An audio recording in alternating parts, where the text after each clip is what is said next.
Breast conservation is simply conserving the breast. We basically only want to take out the cancer and the normal adjacent tissue so that we get negative margins. In doing that, you remove the cancer, but you conserve the breast. When patients make a decision about mastectomy versus lumpectomy, there are a lot of different things that have to be discussed. Number one, if you offer a patient breast conservation or lumpectomy, you're leaving behind breast tissue that you know has already harbored one cancer.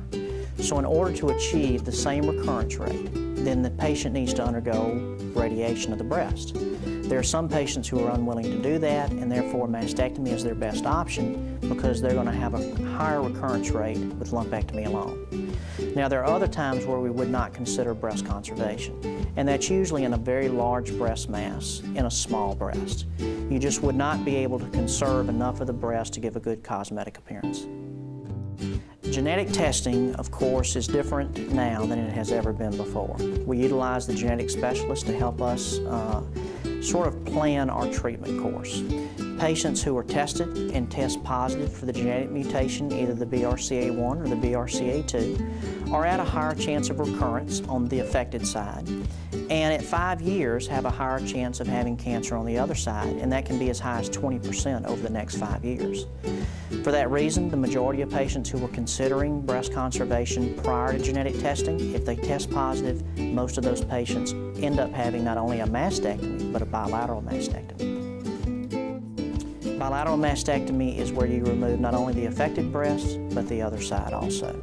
You would remove the other breast in a prophylactic fashion before it gets cancer because it would be at a much higher risk.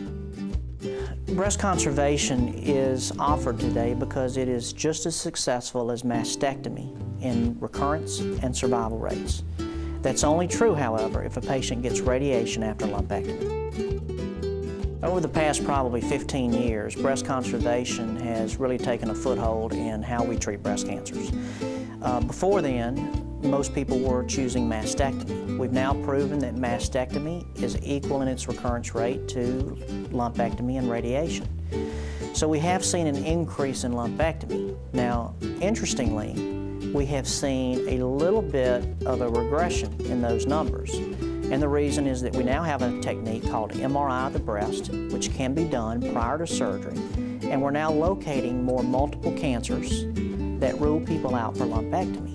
So some of the patients who would choose lumpectomy up front, if they're found to have more than one cancer, are now going through mastectomy because it's really the best option for them.